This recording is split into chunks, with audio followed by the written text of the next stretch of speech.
Alamin ang latest weather update ngayon dito sa Sir Aris Official Weather News Today. Patuloy ang pagkiral ng amihan at shear line sa bansa.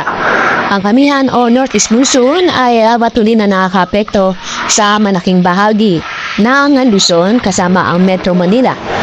Samantala, ang shear line ay patuloy umiiral o nakakaapekto sa silangang bahagi ng South Luzon at kasama din ang silangang bahagi ng Visayas. At itong shear line at amihan sa susunod na 2 hanggang 3 araw, sa nakita namin ay patuloy ang pagkiral ng amihan sa malaking bahagi ng Luzon sa Metro Manila. Samantalang shear line ay patuloy pa rin makakaapekto sa silangang bahagi ng South Luzon, pinindi sa silangang bahagi ng Visayas at aabot sa silangang bahagi ng Mindanao.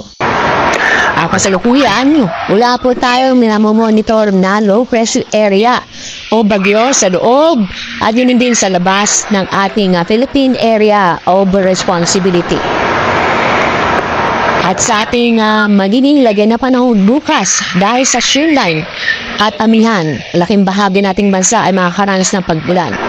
Makakaranas ng maulap na kalangitan na may mga kalat-kalat na pag-ulan at thunderstorm sa Cordillera, Cagayan Valley, buong Central Luzon.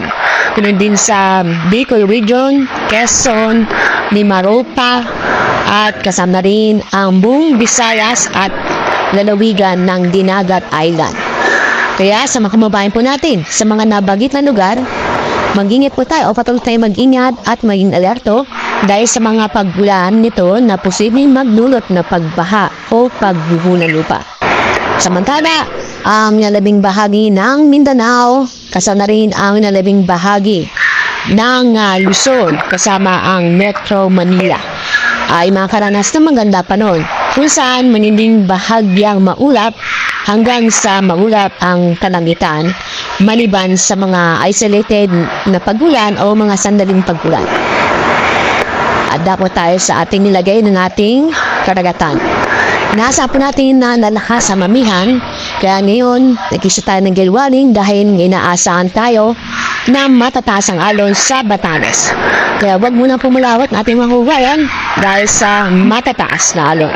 Ang taas ng alon ay halos aabot ng 5 metro. Pagdating sa ating weather outlook, mula Sabado hanggang Monday next week, sa Metro Manila, dahil nga po sa epekto ng amihan, patuloy pa rin tayo makakaranas na maganda at maliwalas ang panahon maliban sa mga isolated na mahihinang pag-ulan.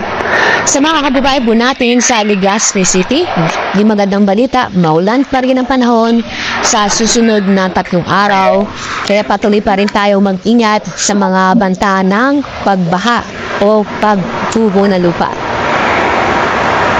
Sa mga kababayan po natin sa Tacloban City, inyong makikita, patuloy pa rin ni mahulan na panahon dahil sa epekto ng shear line, kaya patuloy pa rin tayo mag-ingat at mag-alerto sa mga posibleng pagbaha o pagbuo ng lupa. At sa ating mga kababayan sa Metro Davao, Sabado, magandang panahon inaasahan po natin, pero ulitin ng Linggo next week at yan din Monday, hindi maulan na panahon dahil sa nakita namin yung epekto ng shear line. Kaya magiging maulan na panahon sa araw na yon. Kaya mag-ingat po tayo sa mga posibleng pagbaha o pagbuho ng lupa. Ang araw unang lubang umayapang 5:43 ng hapon. Bukas ang araw sisikat sa ganap na 6:24 ng umaga.